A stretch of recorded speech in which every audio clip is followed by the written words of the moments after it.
Hello दोस्तों, आप सभी लोगों को जय मसीह की। तो आज हम बात करने वाले हैं शत्रुओं से प्रेम, जो कि आज के समय पे हम लोग जानते हैं कि हम लोग बिल्कुल नहीं करते। अगर किसी से लड़ाई हो जाए तो हम मारा पीटी पे आ जाते हैं, लेकिन देखते हैं इस बारे में बाइबल हमें क्या बताती है। तो चलिए आज हम बात करने वाले हैं मत्ती रचित सुसमाचार 43 आयत।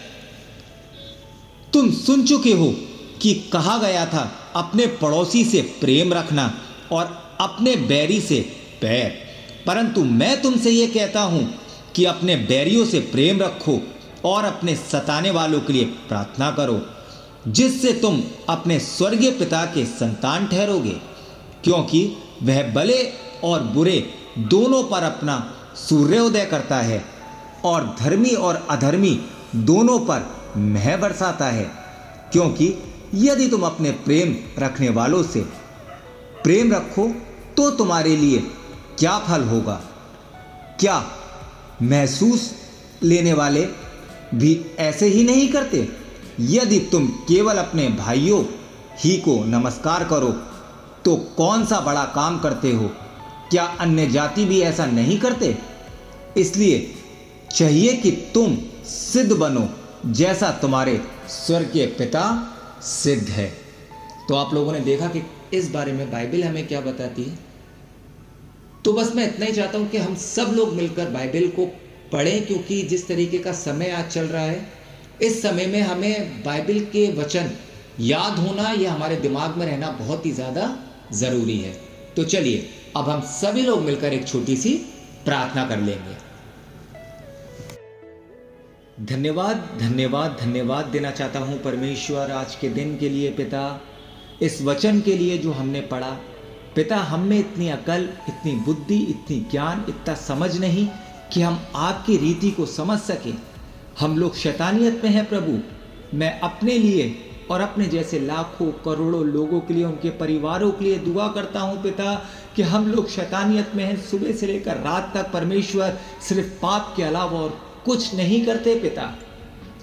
मैं विनती करता हूं परमेश्वर ऐसे लोगों के लिए जो बीमार हैं, बीमारियों के बिस्तरे पे पड़े हुए हैं पिता, आपसे दुआ कर रहे हैं। हे पिता, उनको क्षमा कर दे पिता। हम जानते हैं कि क्षमा सिर्फ हमें इसी धरती पे मिल सकती है, लेकिन एक बार मरने के बाद पिता कोई क्षमा नहीं है। लेकिन उसके बावजूद भी हम लोग दिन रात सुबह शाम पिता पाप करते रहते हैं। हम नहीं जानते कि कब आपकी तरफ से पिता हमारे लिए बुलावा आ जाएगा और पिता हम अपने गलतियों के लिए माफी भी नहीं मांग पाएंगे।